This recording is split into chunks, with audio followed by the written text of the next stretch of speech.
Otep à tous et à toutes. Que la paix soit avec vous, la joie, le bonheur, la santé. C'est ce que ça veut dire grosso modo. Mes salutations. Que la paix soit avec vous. Recevez la bénédiction des ancêtres. Je vais aborder ici un sujet assez important pour nous autres Africains, surtout nous traditionalistes, nous qui aimons ce continent sous sa vraie forme, sa vraie version.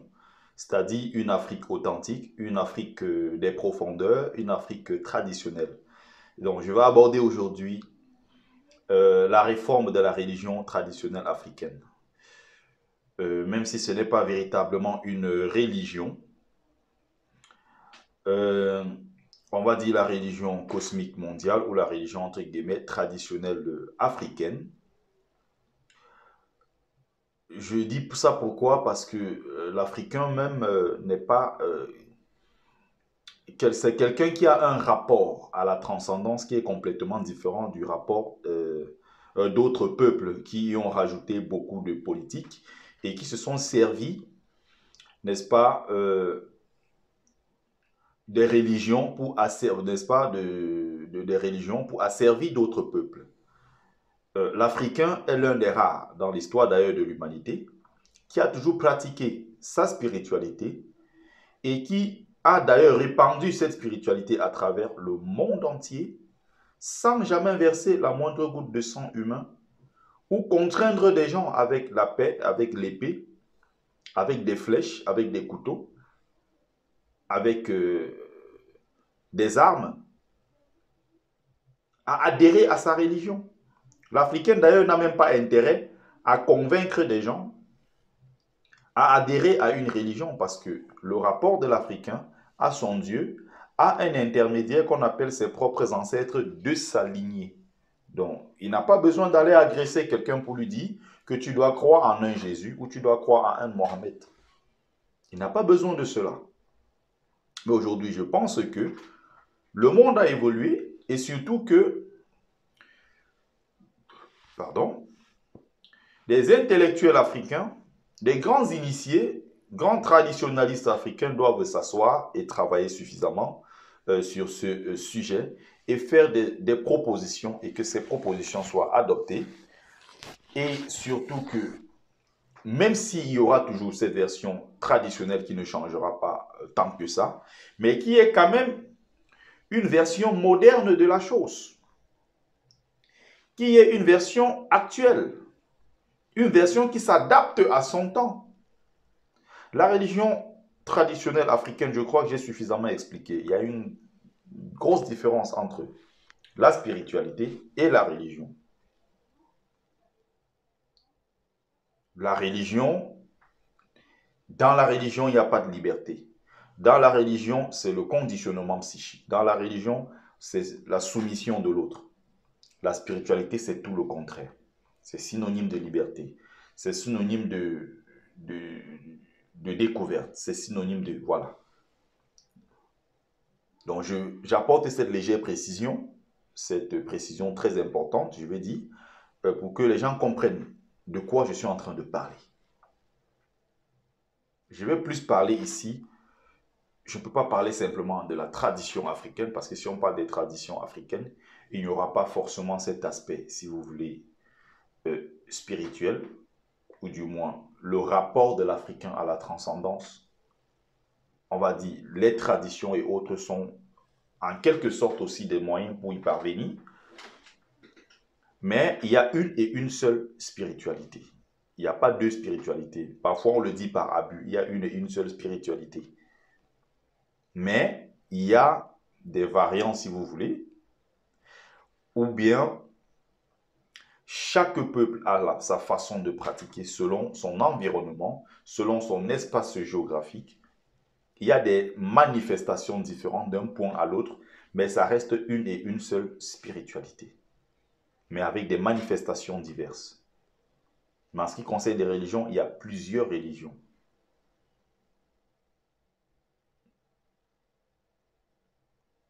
Donc, je vais aborder ce point-là Il y a plusieurs petits points, quelques détails importants que je vais apporter à travers quelques points que j'ai pu noter. Donc, je fais donc cette remarque qui est simple. Dans les religions, on va dire d'autres peuples, que ce soit les Arabes à travers l'islam et le christianisme à travers les Occidentaux, qui l'ont d'ailleurs conçu à leur image, à leur ressemblance, ils ont mis pratiquement, si vous voulez, tous les éléments de leur culture. Comme l'arabe également, l'arabe, l'islam, est avant tout né en terre arabe. Le prophète de l'islam est arabe. Quand on prie en direction de la Mecque, qui est en terre arabe. Les lieux saints de l'islam sont en terre arabe. Les plus grands leaders qui dirigent l'islam et qui prennent toutes les décisions importantes au sein de l'islam sont des arabes. Or, les arabes ne forment que 20% de la population de musulmans dans le monde. 20% seulement, mais ce sont eux qui ont toujours dirigé l'islam de sa naissance jusqu'à nos jours. La deuxième organisation la plus puissante au monde qu'on appelle l'OCI, l'Organisation pour la coopération islamique, a un siège, c'est bien à Jeddah en Arabie Saoudite. C'est encore une fois de plus en terre arabe. Donc, les faux débats du genre, ouais, l'islam n'est pas arabe, l'islam c'est pour tout le monde qui veut adhérer à l'islam. C'est des débats qui n'ont aucun sens. C'est une religion qui s'appuie, qui est née sur une terre et qui s'appuie sur les richesses, que ce soit culturelles de ce terroir, avant de faire légir, avant de partir coloniser d'autres parties du monde, avant de partir imposer, je vais dire, faire des conquêtes, voilà. C'est parti de là pour conquérir le reste du monde. Avec bien sûr toutes les violences qu'on connaît. C'est pareil pour le christianisme, même si on parle des parties, bien sûr, en terre sainte, entre guillemets. Je ne sais pas comment leur terre peut être sainte, alors que c'est sur cette terre qu'il y a des guerres tous les jours. Je parlerai de l'Afrique en tant que terre sainte, parce que c'est le départ du monde. Tout a commencé en Afrique. Je parlerai de l'Afrique ici en tant que terre sainte. Et j'aurai bien des raisons de le dire. Donc j'ai donc remarqué qu'à travers ces religions, il y a une doctrine, ce qui n'existe pas forcément dans la religion traditionnelle africaine. Il faut qu'il y ait une sorte de réforme, qu'on essaie de revoir cet aspect-là qui est un aspect aujourd'hui très important. L'Africain qui est traditionnaliste, quand on lui pose une, deux, trois questions par rapport concernant sa religion, puisque l'ensemble de tout ce que nous faisons comme rite ou bien enseignement et tout ça dans la religion traditionnelle africaine, on va dire comme ça, il n'y a pas un livre unique. Les Juifs, quand ils parleront, ils vous diront, oui, je m'appuie sur la Torah. Le musulman va dire, non, c'est écrit dans le Coran. Le chrétien va dire, mais c'est écrit dans la Bible. Mais l'Africain, qui est traditionnaliste, ne pourrait pas te dire que l'essentiel, ou du moins, de tout ce qui est religion traditionnelle africaine, est consigné dans un et un seul livre et qui est vulgarisé à travers le monde. Je ne sais pas si c'est une piste qu'il faut exploiter. Je ne sais pas si c'est quelque chose qui soit vraiment très important, mais je pense que la peur des religions traditionnelles africaines qu'on traite de sectes, de sorcellerie, comme le vaudou et tout ce qui va avec, c'est justement dû à cette peur, c'est dû à ce manque de connaissance, puisque nous-mêmes nous le pratiquons plutôt la nuit, puisque nous-mêmes ne le faisons jamais en journée. On fait la plupart de ces choses-là en cachette. Ce qui fait que les autres qui ne connaissent pas, qui ont cette appréhension, qui prennent des distances par rapport à ça, qui ne connaissent pas ce que c'est, ont des raisons d'avoir peur. Quand on utilise encore des masques, quand on utilise des trucs semblables à ce qu'on va appeler des gris-gris, quand on utilise des amulettes, on utilise mille et une choses. Je parle en tant qu'initié, je connais la toute puissance de ces symboles, je connais la puissance de toutes ces choses-là. Mais je pense que même s'il y a un côté endogène, un côté réservé aux initiés, mais je pense qu'il doit avoir aussi un autre aspect qu'on doit présenter aux profanes. Parce que même les sectes, il y a une version officielle qu'on présente aux profanes, même si on ne leur dit pas tout. Il y a des livres sur la franc-maçonnerie, il y a des tonnes pour expliquer c'est quoi la franc-maçonnerie. Il y a des livres pour expliquer c'est quoi la Kabbale, c'est quoi la Rose-Croix, c'est quoi des livres pour expliquer c'est quoi le christianisme, c'est quoi l'islam, c'est quoi ceci, c'est quoi cela, même si je ne mélange pas religion et secte. On va aussi dire qu'il y a un lien très proche entre les deux. La franc-maçonnerie est née dans l'église protestante et toutes ces autres religions, toutes ces autres sectes qui sont liées à des religions. C'est important de le préciser. Et donc, je pense qu'à un moment, il faudrait faire des réformes.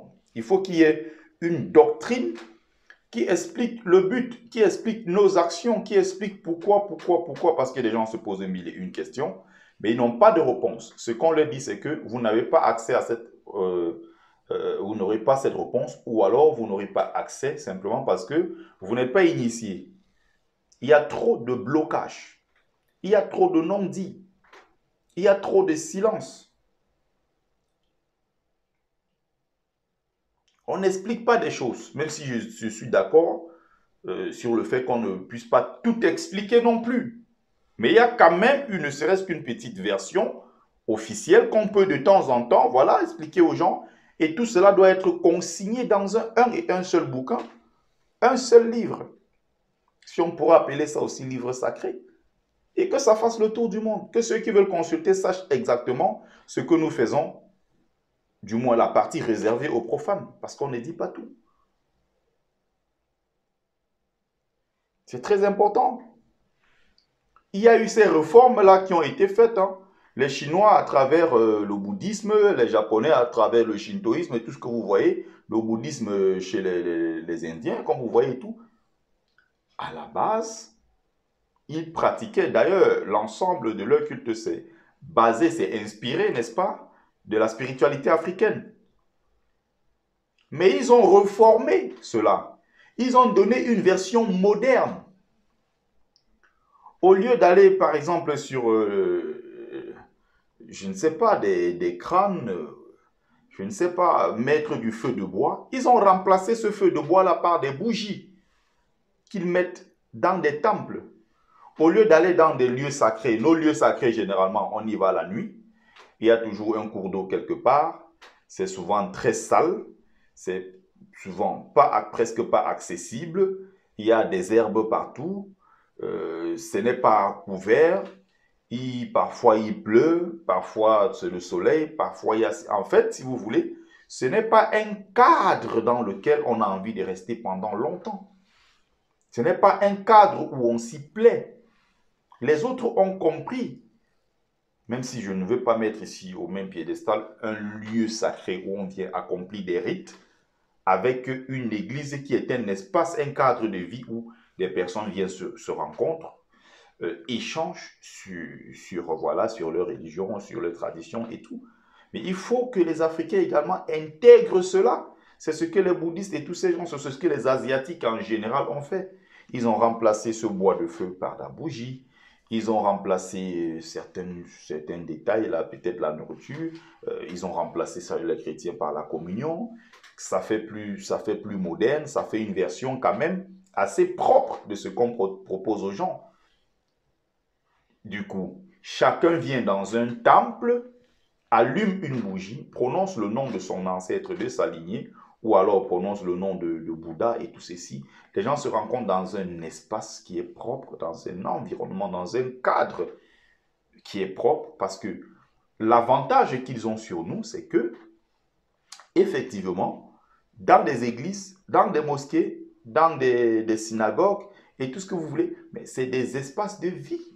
Dans des temples du bouddhisme, du shintoïsme et tout ce que vous voulez, c'est des lieux de vie, c'est des espaces de vie où on échange, où on fait la connaissance de l'autre, où on peut rigoler, on peut parler de tout et de rien, on peut faire connaissance, on peut se présenter, Alors que chez nous, dans notre tradition, c'est chacun qui va à son endroit, à lui seul, parfois la nuit, en cachette, accomplit des rites, et le lendemain, on va à l'église en journée, on est content. Le lendemain, on va à la mosquée, on est content. Mais quand on a des vrais problèmes la nuit, qu'est-ce qu'on fait? Tout de suite, on vient consulter ses ancêtres. On vient consulter les génies. On vient consulter les tradipraticiens, les traitants. Mais la journée, on va montrer un autre visage de l'autre côté. Mais qu'est-ce qui les attire tant de l'autre côté? C'est parce qu'ils ont compris que dans ces milieux, parfois, il y a des clubs, il y a des lieux de rencontre. À l'église, tu peux expliquer ton problème. Il y a quelqu'un qui peut te venir en aide. Il y a quelqu'un qui peut t'aider parce que tu es un frère en Christ ou bien tu es un frère en islam. C'est un espace où tu peux te trouver une femme. C'est un espace où tu peux bâtir ta vie. C'est un espace où tu peux proposer ton business. C'est un espace, c'est un lieu de vie. Il y a tellement de choses autour de cela. Mais pourquoi les Africains eux-mêmes ne pensent pas? Du moins, ils l'ont déjà pensé. Ça a toujours existé dans l'Afrique antique, dans l'Afrique traditionnelle et stable. Des grands temples avaient toujours existé, même s'ils ont été presque tous détruits aujourd'hui. Mais il faut donc faire renaître cela. Il faut donc redynamiser cela. Pourquoi? Jusqu'aujourd'hui, le projet qui était censé être réalisé n'est toujours pas réalisé. Le centre, je pense au temple Mukadilo Mouya en Côte d'Ivoire. J'ai contribué pour cela. Pourquoi le projet n'a pas été réalisé? Il faut qu'on crée nous-mêmes nos propres temples, qu'on crée nos cadres de vie, nos lieux où on peut se rencontrer, parler de nos ancêtres, parler de nos traditions, parler de notre spiritualité, échanger sur tout cela. Il faut un espace qu'on forme des prêtres, je vais dire des initiés ou bien des curés, parce que le prêtre, c'est celui qui a la prêtrise, comme on le sait, vous le savez sûrement. Le curé, c'est celui qui dirige un culte. Qu'on forme nos mamans, les mambos, qui sont dans des centres initiatiques, qu'on forme... chez nous, on ne fait pas de différence entre hommes et femmes. Il y a des femmes qui dirigent la prière, il y a des hommes qui dirigent la prière. Ça n'a jamais été un souci en Afrique. Contrairement à l'islam où une femme ne peut pas diriger la prière, c'est le machisme à outrance. Quand tu es une femme, tu es même pasteur, c'est mal vu. Une femme ne peut pas être évêque, une femme ne peut pas être pape. Tous ces trucs-là, c'est mal vu. Mais chez nous, on n'a jamais eu de soucis. Les hommes se tiennent derrière pendant que les femmes dirigent la prière, les cultes et tout. Ça n'a jamais posé de problème.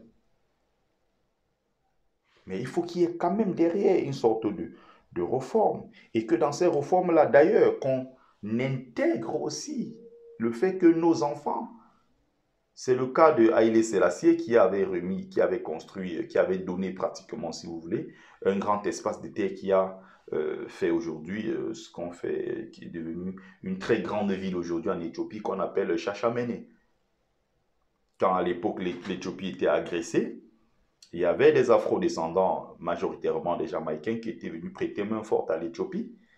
Et il y a aujourd'hui une très grande ville là-bas qui avait été donnée. On a dit, venez. C'est ce qui est en train de se faire un peu partout en Afrique aujourd'hui. Au Ghana, ça se fait également au Cameroun, ça se fait dans quelques pays, au Nigeria. Il faut qu'on crée des villages kémites, qu'on crée des espaces, qu'on crée des endroits. Et on demande à nos frères afro-descendants, qui ne sont rien d'autre que nos enfants, même si parfois ce sont des Africains qui s'ignorent, c'est des gens qui veulent rejeter ce côté, cette africanité. Parfois, beaucoup n'arrivent pas à s'en défaire.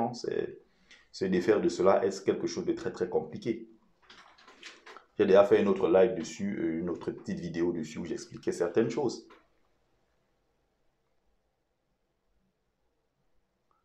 Donc, on doit les intégrer dans ce processus, dans ce projet qui consiste à unir notre continent. On ne peut pas penser à l'union aux États-Unis d'Afrique et tout ce qui va avec, sans cette force-là qui viendra forcément de la diaspora. Des Noirs américains, des Antillais et tout ce qui va avec, ce sont nos enfants. Dans ce projet de renaissance de l'Afrique, dans ce projet qui consiste à bâtir encore de nouveau le continent africain, nos enfants afro-descendants doivent être même au cœur parce qu'ils sont descendants directs. Il dit bien descendants directs des grands empires, des grands royaumes. C'est pour ça que chez nous, quand ils reviennent en Afrique chez eux, on leur déroule le tapis rouge. Ce n'est pas pour rien. Parce qu'ils sont descendants de ceux-là qui sont des plus grands à l'époque qui dirigeaient le monde. Ce sont des princes. C'est pour ça que chez nous, c'est obligatoire, quand ils arrivent, on les déroule. On déroule un tapis rouge pour les accueillir. Pourquoi? On doit repenser tout cela. Pourquoi nous devons aller faire nos rituels, accomplir nos rituels la nuit étant cachés, pendant que les autres parfois le font, je ne sais pas, en journée, les gens ont un espace pour se rencontrer. Il faut pour ces afro-descendants, sur tout le continent africain, un cérémoniel de dignification. Un cérémoniel pour rendre hommage à tous ceux-là qui sont partis sans vouloir, qui ont été forcés à l'exil, qui ont été contraints à l'esclavage. Il faut un cérémoniel sur tout le continent africain. Il faut les rétablir, il faut les réhabiliter. Il faut leur redonner leur place. Il faut apaiser les cœurs de ceux-là qui sont partis avec des cris. Il faut apaiser les cœurs de ceux-là qui ont quitté de force, qui ont été arrachés à leur continent. On devrait penser à tout cela. Parce qu'ils sont aujourd'hui une force. Et l'Afrique ne peut pas se relever si on n'a pas cette partie de la diaspora qui est très importante. Et il n'y a pas d'Afrique sans sa diaspora. C'est pour ça qu'on parle toujours de l'Afrique et sa diaspora. Bon, un autre point très important. Donc, j'étais en train de peaufiner tout à l'heure par rapport à ce que j'étais en train de dire. Il y a eu tellement de mythes autour de la religion traditionnelle africaine, autour de nos rituels, autour de nos cultes. Il y a eu tellement de mythes. Ça a été mystifié, ça a été également mythifié. Il y a eu tellement de choses autour. C'est de la sorcellerie, c'est de l'envoûtement, c'est des sectes, c'est des sacrifices humains, c'est ceci, c'est cela. Mais il faut aussi, pour présenter ce bon côté, il faut des bouquins. Il faut à travers un livre expliquer aux gens ce que c'est. Il faut que des prêtres traditionnels s'expriment sur ces questions, qu'ils présentent le bien fondé de la religion traditionnelle africaine, qu'on ne reste pas dans ce fourre-tout, dans ce flou, dans ce méli-mélo, dans cette omerta. Il ne faut pas qu'on reste dans tout cela pendant trop longtemps. Les autres ont compris. Ils ont créé des temples partout en Asie, où les gens viennent rendre hommage à leurs ancêtres. Ça n'a rien à voir avec Jésus, ça n'a rien à voir avec Marie, ni avec Mohamed, rien à voir. Mais c'est leur façon à eux de rendre hommage à leurs ancêtres. Il faudra faire ce travail de démystification et de démythification et redynamiser la religion traditionnelle africaine. Ça pose un gros problème. Même quand en tant qu'initié, tu veux expliquer des trucs aux gens, il faut toujours aller chercher parfois, aller loin, aller à gauche, à droite, pour expliquer certaines choses qui sont parfois des choses simples. Il aurait suffi que tu dises à la personne, va dans le livre sacré de l'Afrique, sur tel chapitre, tel paragraphe, tu vas retrouver des explications concernant ceci, concernant cela. Mais à chaque fois, il faut se répéter, il faut expliquer. Il faut être en train d'expliquer aux gens que non, ce n'est pas de la sorcellerie. Non, ce n'est pas des sacrifices humains. Oh non, ce n'est pas... Il faut que tu sois tout le temps en train de t'expliquer. Pourquoi? Parce qu'il y a tout un vide. Et peut-être qu'un jour, ceux qui viendront parler de ça à notre propre place, ce sont les Blancs eux-mêmes, peut-être qu'ils vont se lever un matin, ou les Arabes, ou les Asiatiques qui vont se lever un matin, écrire un livre sur les traditions africaines qu'on présentera comme le livre 5 des Africains sur leur propre truc, et nous allons nous plaindre que, oh, il vient encore parler de nos choses. Parce qu'il y a un vide. La nature a horreur de ces vides. Qu'est-ce que nous avons fait nous-mêmes depuis tout ce temps? Il faut qu'on se lève. C'est quelque chose qui doit être pensé et repensé par les enfants d'Afrique, eux-mêmes, avec le plus de sérieux possible. Sortez un livre de 500 pages, chapitre par chapitre, qui explique la Genèse jusqu'à tout. Jusqu'à ce que nous vivons actuellement. Et ce qui arrivera par la suite. Surtout pas à la fin du monde, l'Apocalypse, parce que chez nous, ça n'existe pas, ça. Les histoires de l'Apocalypse, un jour, le monde va devenir tout le feu, tout le monde va cramer en enfer, il y aura quelqu'un qui va se fâcher et tout. Un dieu barbu, assis au ciel, colérique, belliqueux, qui va brûler tout le monde si on ne prie pas pour lui. Ça n'existe pas dans notre religion, ça. Nous ne concevons pas ce Dieu-là de cette façon. Il faudra donc expliquer la conception de notre Dieu à nous. Le Dieu universel. Comment nous concevons ce Dieu-là? Les autres qui l'expliquent, c'est leur façon à eux de concevoir leur Dieu. Le Dieu universel qui est le Dieu de tout le monde. Mais ils ont leur rapport à ce Dieu, à la transcendance. Le nôtre, c'est lequel? C'est ce qu'il faut donc expliquer. Comment nous concevons Dieu? Est-ce que nous concevons Dieu tel que les chrétiens le conçoivent? Est-ce que nous concevons Dieu tel que les Arabes à travers l'islam le conçoivent? C'est ce qu'il faut expliquer. C'est tout un travail.